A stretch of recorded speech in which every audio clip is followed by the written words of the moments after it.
This is one of those game reviews where there's perhaps more reviewing than there was game, because the game, it petered out. There was a very balanced affair, but there was some intrigue, especially in the early stages. So why don't we dive in to the specifics, because the opening itself was quite unusual, perhaps cooked up by Ding Liren's second, Richard Rapport.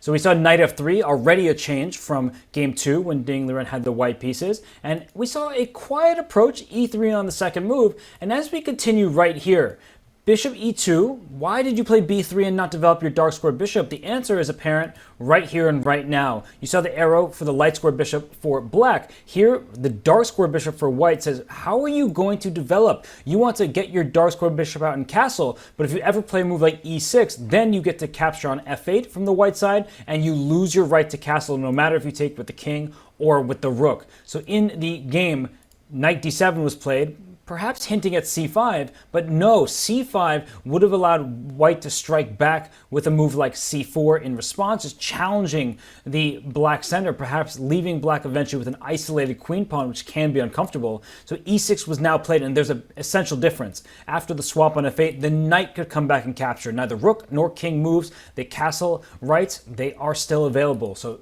c4, you see an arrow, maybe the knight goes after the pawn, trying to put pressure on the black center. But in this game, knight to d7 back, getting ready to castle, and white did trot the knight out. Black decided to get the king to safety, and here is where we saw our first imbalance of the game. After the swap on d5, we saw pawn to b4, a space-grabbing move, vacating the b3 square so the white queen could enter. Then the rook on f1 can swing over to the queen side. We see the makings of a queenside initiative, potentially a pawn minority attack, if you can get that to work. And here is where things started heating up a bit. The bishop is kicked back, no, not to g6, but to h7, and f4. You saw that arrow there. It was not played right now. In first, the queen came out to b3, and after knight e5, there was a lot of talk about this knight on d4. You'd love to kick it out. The knight on e5, in fact, could be kicked out, but Gukesh is such a clever player. He welcomed f4 because this knight could go back to g6, and if white tries to keep going with some queenside pawn storms, for example, a4, this black knight gets back to e7. You're making many moves in a row with this knight.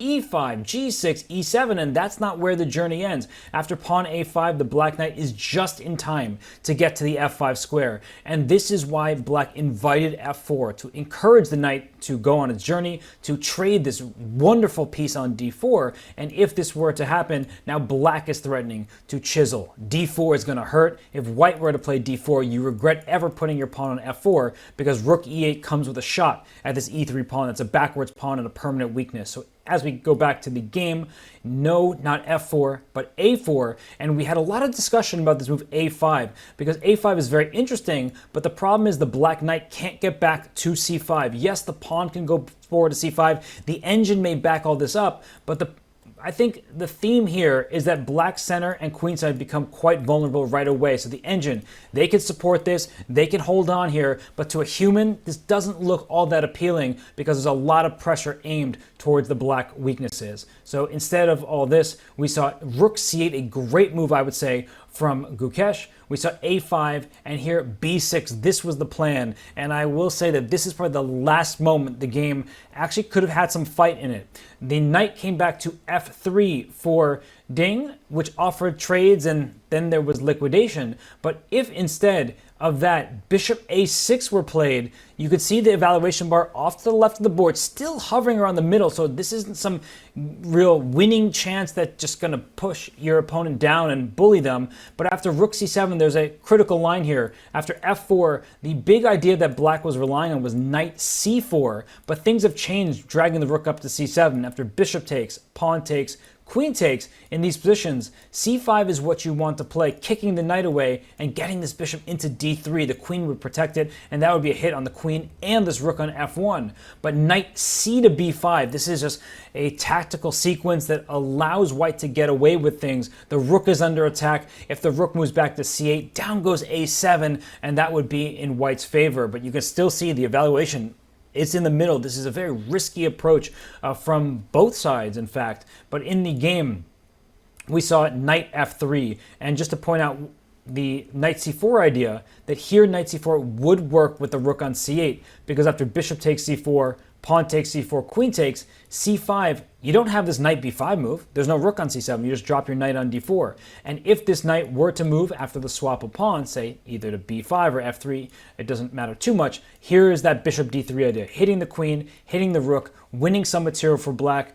Maybe white would have some chances, but this is not at all what you want. This is clearly good for black, but that's neither here nor there, because in the game, knight f3 back was played, and after a series of exchanges here, d4 is a nice move, just trying to swap off a potential weakness, and then we saw mass liquidation, which didn't really require all that much conversation, because as this game continued, we see trade after trade, and as these pieces come off the board, we see more trades. The last moment that actually required a little bit of thought here is, say, this move queen to c2. If you were to play queen c3, offering the trade of queens, that seems like a good idea, but immediately the bar plummets, because instead of the queen trade, which would be equal, you'll see it go right back toward the center, this is clearly an equal game and a draw, that black has a tactic available, and instead of queen c2, queen c3 is where the tactic is. This queen covers h2, no escape square, no luft, and that means that it's war. Rook d1 check, deflection tactic. The rook has to capture because the king can't escape, as mentioned, and after rook takes d1, queen takes c3, black would be up material, but that, of course, was not going to happen, and after a bunch more moves, there was, some small thing here or there where things could have changed, but ultimately, when all is said and done, the queens came off the board. We entered a rook endgame that is just clearly drawn. The draw was concluded on move 42. So an interesting opening, bishop a3 by white instead of fianchettoing. Then an opportunity to perhaps flick in the move bishop a6, but there would have been some risk. But when all is said and done, it was a good hold from Gukesh with the black pieces. A draw was a fair result, and that means the match is 2-2. So John, Judith, fun game there. That is game reviewed, over and done with, and now we know the match is tied still, and both sides have played with the white and black 2 times.